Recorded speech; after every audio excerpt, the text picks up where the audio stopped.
Hello, my dear friends. Welcome back to my channel. Today, we are going to start the topic of consumer behavior, the utility analysis. This course was developed by Dr. Monica, AmCom Net, PhD, and CA Intermediate.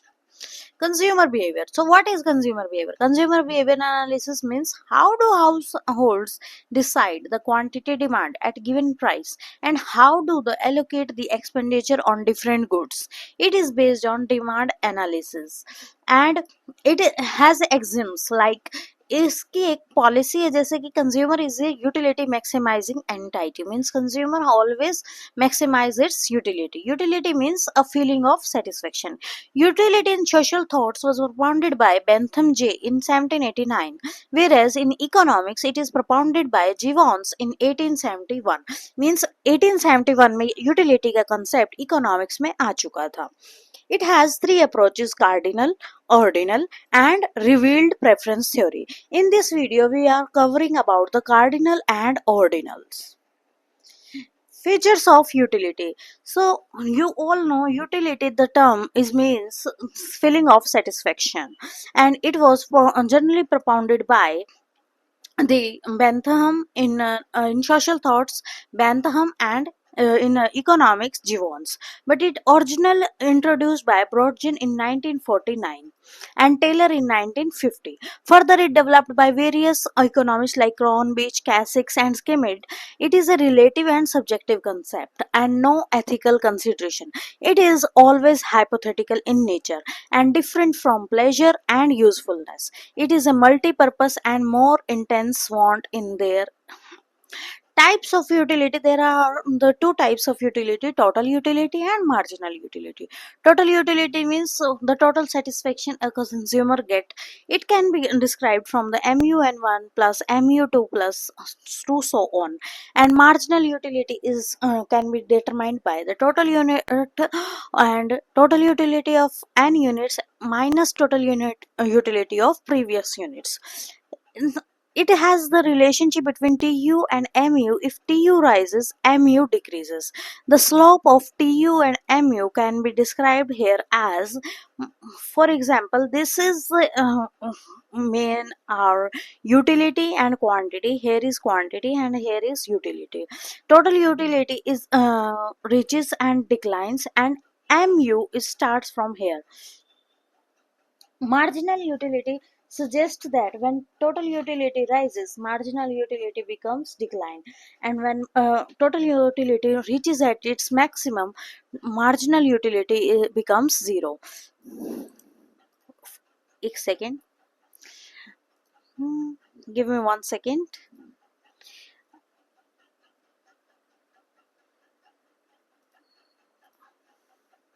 This curve is wrong. Now, utility starts from here and then declines, and marginal utility, when it becomes highest, it becomes zero. This shows that marginal utility and total utility has negative relationship. TU starts decline, MU becomes negative. So first approach is cardinal utility approach and second approach is ordinal utility approach. This approach was given by Alfred Marshall, so that it is known as Marshallian utility analysis. It can be expressed in the terms of numbers. It is the definition of cardinal utility approach. Whosoever says about what is cardinal utility approach, that approach in which utility can be expressed in the terms of numbers. In terms of numbers, a term is given by the walrus, that is utils. Utils means one utility of money. If a customer spends 1 unit of money, he gets the satisfaction, that is the utility. Then, according to Walrus, money has its own utility. One util is equal to 1 unit of money. It is a neoclassical economist theory. It has assumptions that customers are rational, there are limited resources, that is the money, and the maximum satisfaction. Utility of money remains constant. It based on experiences, and consumer theory can be devised from it. It is an indispensable means, not separable part of economy. two main laws of cardinal utility, that is, first is law of diminishing marginal utility and law of equimarginal utility. When a customer spends a price and he gets equal satisfaction, then it is the law of equimarginal utility. So the first formula is marginal utility of money is equal to marginal utility satisfaction upon my price. It is always equals to on the other goods also. It has assumption that customers are rational in nature. It based on law of diminishing marginal utility, and taste and prices and price of related incomes income no change, कोई change नहीं होता, and products are homogeneous in nature, and customers complete spending their income. There is a divisibility of goods. They spend complete spending with getting maximum satisfaction. Consumers satisfy with each unit of money spent on various goods, and it applies to the perfect competition. It applies to the perfect competition. Whereas the law of diminishing marginal utility is given by the Alfred Marshall. Here must listen that law of equimarginal utility given by the Goosen's second law, Robert Goosen, and law of diminishing marginal utility given by the Alfred Marshall. It has assumptions like units are homogeneous, standard and continuous consumptions, and the goods are related goods. Marginal utility of money is constant. It states that consume in increases utility to successive units decreases. जैसे जैसे हमारी units बढ़ती चली जाएंगी वैसे वैसे utility हमारी गिरती चली जाएगी. It has exceptions like hobbies, addictions, power, money always constant and becomes zero, precious goods and indivisible goods. Means divisible goods में इक्वी मार्जिनल यूटिलिटी और इनडिविजिबल गुड्स में हमारी diminishing marginal utility. Only one want और one profession is satisfied at one time. There is an equilibrium situation when MUX यानी कि marginal utility is equal to the price. Means जितना consumer spend कर रहा है उतनी ही उसको यूटिलिटी प्राप्त हो रही है. वो सिचुएशन होती है हमारी equilibrium situation. whenever MUX is greater than PX, then consumer will gain. Whenever the marginal utility will lesser than PX, then consumer will have to bear loss. One single commodity, consider MUM, means marginal utility of money, is equal to price of X. One commodity with various uses, consider MUX is equal to MUY, and multiple commodity consider MUM is equal to MUX upon my PX, MUY upon my PY.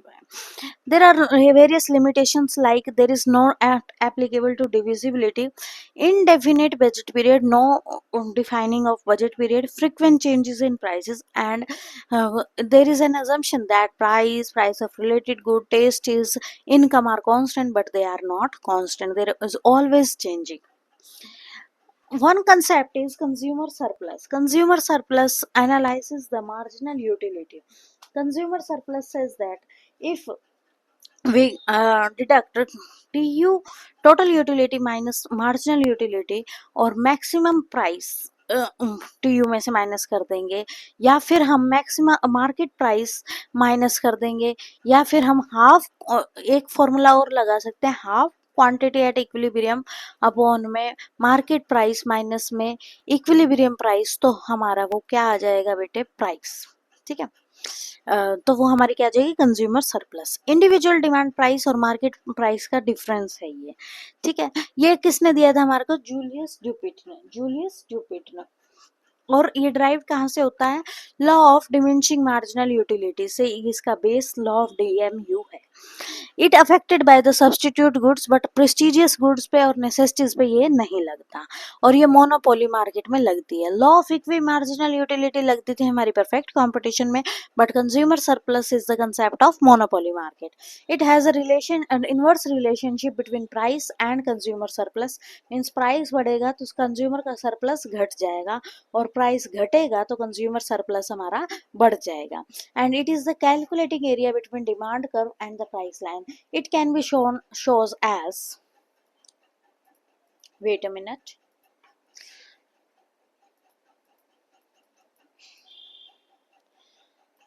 yes my dear friends, please focus on it and like, share and subscribe my video channel. For example, this is the marginal utility curve which is going to downward. and this is the market price which is fixed at that period. This is the marginal utility and this is the market price. Marginal utility is always is equal to the price, or say it is also a demand curve. ठीक है? And the area means this is the consumer surplus. Next is ordinal utility. Ordinal utility का concept बहुत interesting है बेटे. 1881 में Edgeworth ने box दिया था यूटिलिटी एनालिसिस करने का. फिर पैरेटो आया और फिर जॉनसन आया. इसको हम ई पे जे भी बोल देते हैं, ई पे जे. और लास्ट में इसको हिक्स एंड एलन ने 1934 में इसको कंसीडर कर लिया था. हिक्स एंड एलन अप्रोच ही इसलिए कहा जाता है इसको. इसमें कहते हैं यूटिलिटी मेजर नहीं कर सकते, it is a qualitative approach, so that indifference curve analysis हम बनाते हैं. इनडिफरेंस कर्व एनालिसिस बनाते ही वहां पर हैं जहां पर हम यूटिलिटी को मेजर नहीं कर सकते. ये नियो क्लासिकल थ्योरी है because Hicks and Allen are neo classical economist. It has to be consider optimal choice, means maximum satisfaction तो होगा बट चॉइस क्या होगी? Optimal. It has assumptions like rationality, transitivity means a, if a is equal to b and b is equal to c, then it means that a is equal to c. okay, that is the transitivity. consistency यानी कि consistency and non staticity यानी कि long term goods के लिए ये applicable है. next is DMRS which we covered on the next lecture, that is the diminishing marginal rate of substituents. diminishing marginal rate of substitutes. तो ये हमने next class में हम कवर करेंगे. Thank you guys. Like, share and subscribe my video channel.